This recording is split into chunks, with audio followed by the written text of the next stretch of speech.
So, what happens when things go wrong? When your plans just don't work out for some reason? My name is Maddie, and I'm here to talk about that because that's exactly what's happening here. We're running into kind of a mismatch between ambition and ability to actually carry things out. And this is not unusual when it comes to businesses. Uh, you have things that are just not going to work, and you have to be able to kind of adjust, adapt, try to figure out a different path forward.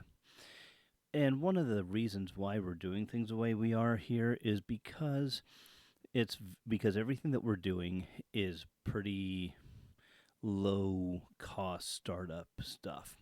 Sometimes it's almost no cost startup stuff, and that's because we want to minimize our risk going into this because we can't afford to just lose everything. I know that Aaron, for example, he lost $250,000 with over a period of time going into a company that never actually turned a profit, and that was because of the circumstances weren't right. The people he was working with just weren't the right people. They're great people, but not for that time and that place and what they were doing. And that's I did a whole thing on partnerships before. You can check that out if you like, because those are tough. And what we're doing together is also a partnership of sorts, and that is tough. It's difficult because how do you translate a business plan into action for yourself, and then how do you do that with the addition of somebody else? And it's not that there's one person who just oversees everything and does everything. No, we split those. We split that. We brainstorm together. We come up with ideas together. We try to, and then we see, okay, who has the better skills in this or that, or we think they have better skills in this or that. And sometimes it just doesn't work out. And so, the Casey Mo Reacts channel for right now is not getting much in the way of content because Aaron found out that it is extremely difficult to do for him at least, to produce the kinds of things that he wants to see, the quality that he wants to see. So right now he's working on a project for Casey Mo Reacts, which has to do with a history thing, which is his big passion, is history and narrative and all that stuff, and that's um, and so he is working on something for that. But in the meantime, he found something that he can do that is very low. That's basically passive income once you invest a couple hours. And you put together a new product, you throw it up, and it's just passive, kind of like YouTube is passive, right? I throw it up, and up in my case on this, I throw it up on the Marapa Productions channel and under my podcast of Matty Does Life, and I don't really have to do anything else with that particular video. Remember how I said that I look at each video as a separate pipeline feeding into a larger pipeline, and that's how and we found something that he can do that is very much the same, where he can focus some of his energy and his time while he picks up the skills necessary to do what he wants to do. And we can do that because we don't have, tens or even hundreds of thousands of dollars on the line, depending on us doing a certain thing at a certain time. And that's just that's something that I think is not something that we saw even just like 2-3 decades ago. You didn't have really that kind of possibility. The internet has been a great thing. AI tools a great thing. Everybody is so, oh, AI is going to take all the jobs. Well, The AI may it changes the jobs that people do. You know, if you know, lots of people are being told that AI is going to take their jobs. Well, people said the same thing about things like driverless vehicles and especially driverless trucks. So those will just take everything, all the driving jobs. They'll, you know, and we haven't yet seen them deployed in anything other than, very, very limited test runs because of the inherent complexity of what it means to be able to do things in a human way.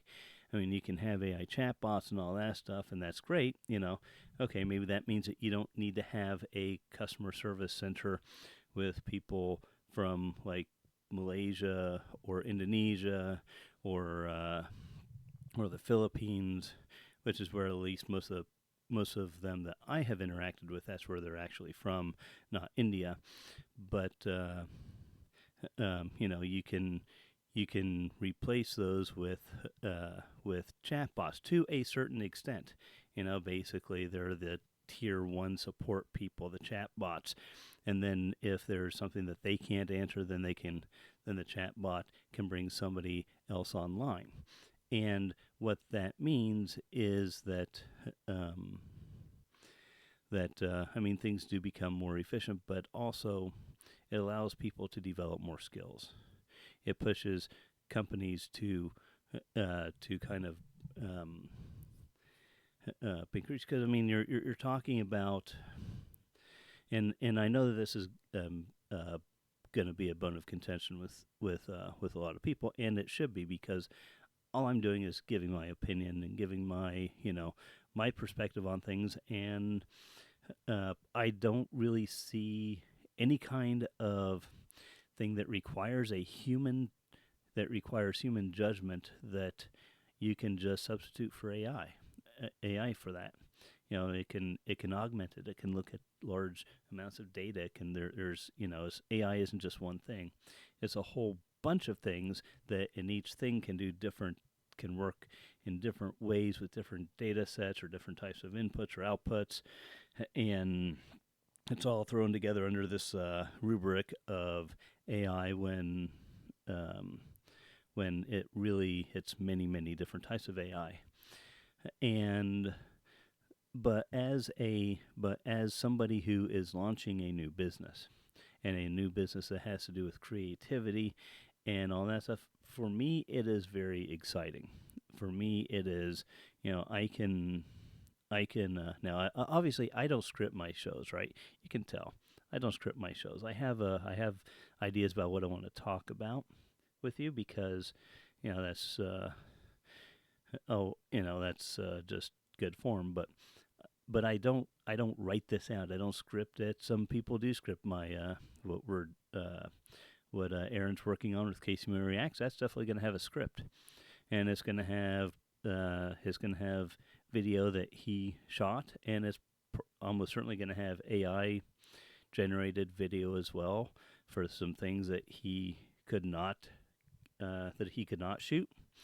And it's going to have some other AI generated content in order to enhance it, in order to make it more interesting, but not to replace his voice, not to replace who he is, not to replace his perspective or anything like that. It's all used to augment, to make it more special in a way that he would not be able to without those AI tools. Neither one of us are really good with visual creation type of things, and we're very well aware of that. So this is something that we're doing to kind of fill that gap. But even that takes time. We haven't. He hasn't really done this kind of video before. I certainly haven't. I'm talking to you on a microphone plugged into a laptop, and you don't even see my face. And there's a very good reason why you don't see my face, because I don't want it out there. But the fact is that neither one of us are really, YouTube geniuses or anything like that, and we're not going to be for a long time. Sorry. Uh, but that's okay. That's okay because we have tools that help us get around that. We have tools that can help us. I know that this channel uh, basically right now exists um, because I know that a lot of people just listen to long form videos as basically video enhanced podcasts. They don't really watch the screen; they just listen to it. If there's something that somebody's pointing to on camera, that's then they can shift their attention back to it or whatever. But honestly, as long as the information you're bringing is good, as long as or you're entertaining people or whatever, that's the name of the game: entertainment, education. That's edutainment. I think is a portmanteau of that, but uh, it's all um, to me. It's all wonderful. It is allowing so many people to do things that they otherwise would not have considered it possible for them to do. And I mean, hell, I don't have it in my budget to pay for somebody right now to do video editing stuff. I mean, they had to work on a basis of splitting royalties or something. And right now, there are no royalties to split. Maybe a Patreon split, uh, which right now is in the single digits of dollars. Which, by the way, thank you very much to the couple of people who signed up for our Patreon. That's very much appreciated. If somebody joins at the at a there are several different tiers, and one of them they will get called out by name during our episodes. Nobody's hit that yet, but I'm sure it's coming. I'm sure it's coming. Uh, the but the big thing is that we have all of these things that we have all these tools at our disposal. We have all these channels. If one thing doesn't work, we can go to another. We can try another one, and uh, and that's something really, really powerful, really, really potent. And a lot of people, I think, when I work with people who are business owners, a lot of them they're hyper focused on their one thing that they're doing, and if that one thing goes south, their whole business is done. Their employees are done. Everything is done because their business is local to them. Now we need businesses like that, right? But for a lot of us, that's not necessarily uh, where our where our desire is. You know, it might move in that direction, but um, first, I fully believe that one should not start with the high risk stuff, right? If you're going to learn, you learn as inexpensively as possible. Now, the cheapest way to learn is through other people's mistakes, but we're not good at that. I've gone through my life saying that. Aaron's gone through his life pretty much saying the same thing separately, but we kind of agree on this that the cheapest way of learning is by learning from other people's mistakes. That's for us a free education, but you don't necessarily internalize those lessons like you would if it is actually you going through it. So, so the next best option, I think, is something that is very low investment that you can experiment with, that you can get good at marketing. You can see what works, what doesn't work. You know, for heaven's sakes, try going through Amazon KDP or something print on demand with TeePublic or something like that. And there are some wonderful creators out there who have entire series of how-tos on how to do that kind of stuff. Because I mean, yeah, you may have to pay for, monthly fees for a couple pieces of software that might come to a total maybe $30 a month in order to get the tools that keep you safe while you do it. But That's extremely low risk, and play around with it. And with that, see how well you can market. See how the different social media platforms handle marketing. See what fits with what you want to do. How they, because believe me, the different platforms, different content will be accepted um, by the different communities if you try to throw the same content up on Twitter and on Facebook and on Instagram and on did I say TikTok and on YouTube Shorts. All of those are different communities. All those have different kind of things that people there are looking for. Sometimes it has to do with generational differences, or it may have to do with just the expectations of what's normally found on that platform.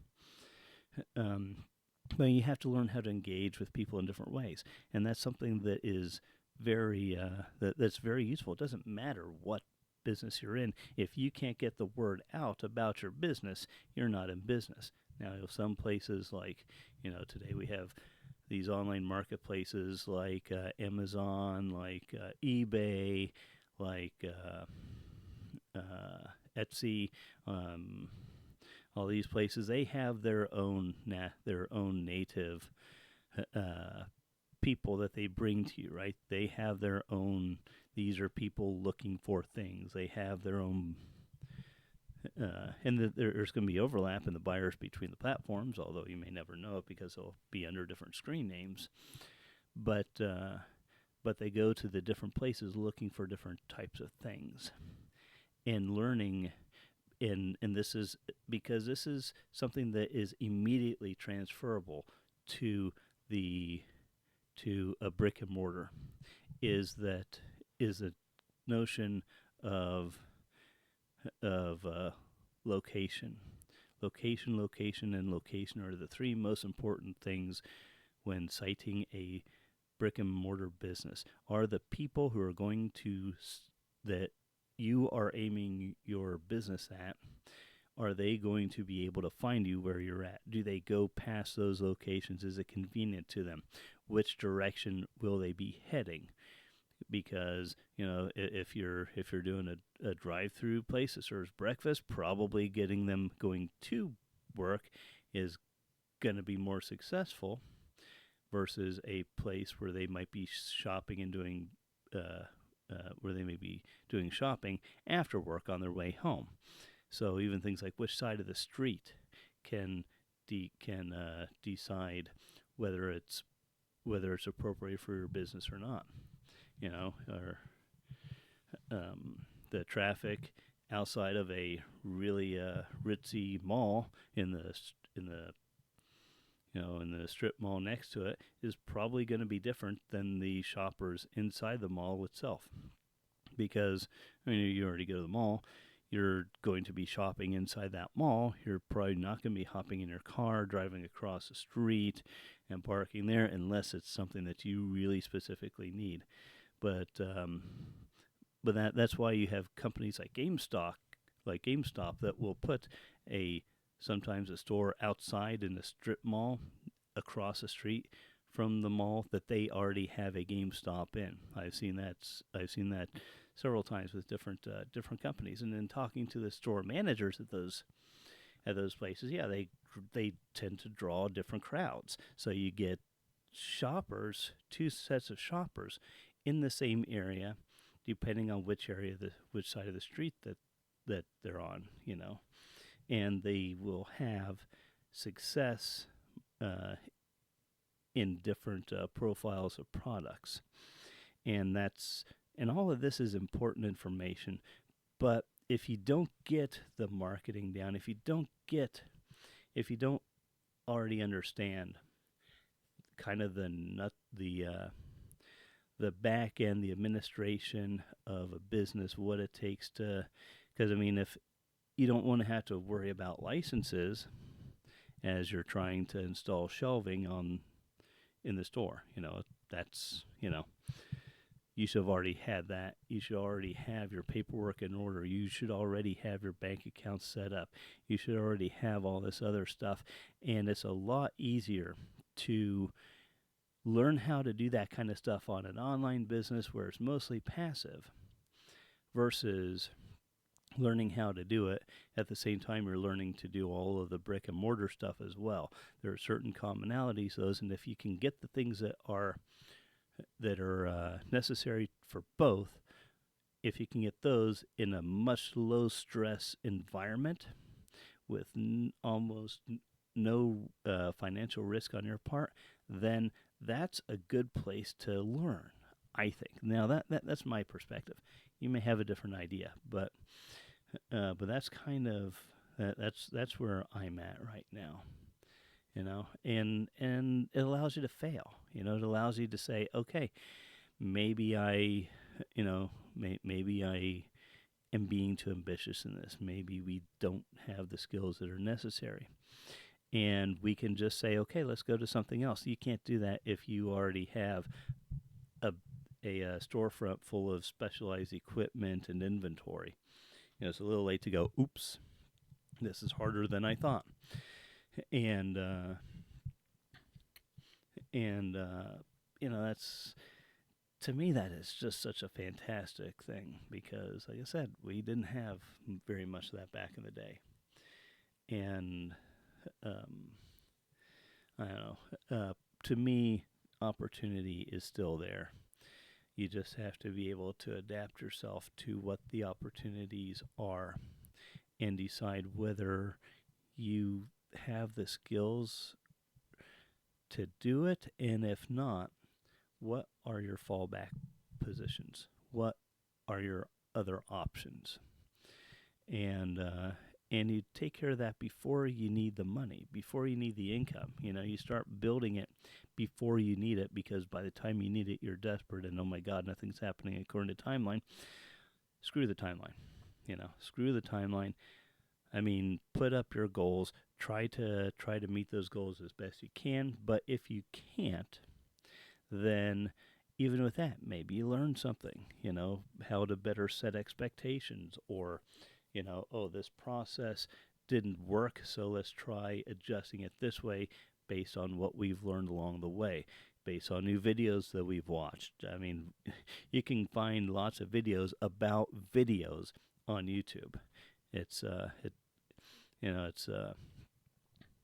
it's great, and that's and if you treat it that way, then success and failure have an entirely different meaning. They are on an entirely different level than if you succeed or fail with a brick and mortar. And I don't know about you, but I mean, me, I'm in my 40s, and I don't need the stress of going through a lot of, a lot of unnecessary stuff just to try to make a few bucks, And the only reason why I'm doing this podcast, is because I've been pushed into doing something life coaching or something like that by my younger coworkers who think that I have something to offer. And this whole project, this whole initiative was built around, okay, so what is my motivation for this? It's not going to be just to put dollars in my pocket. I mean, you can say, yeah, everybody wants money. I want money. I make money in my day job. But what I don't make is enough money to do the really big things that I would like to do. This has a potential to give me that.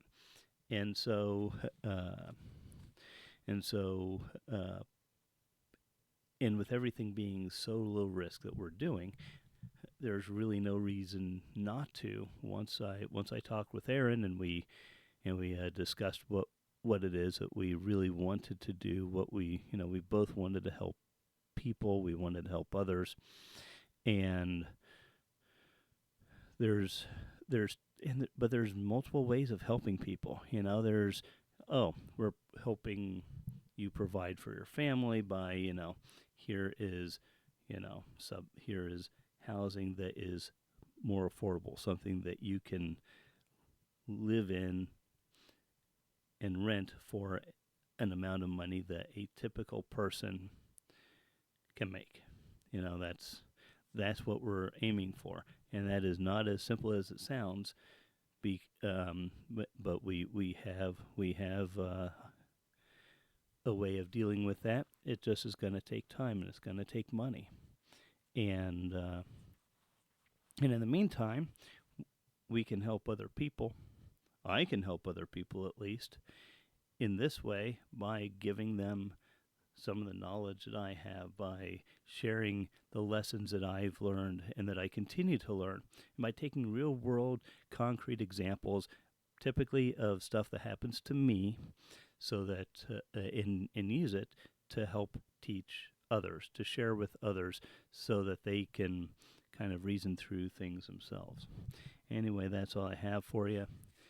If you like what I do, there's a link to Patreon in the description, and I hope you have a wonderful rest of your day and continue being awesome.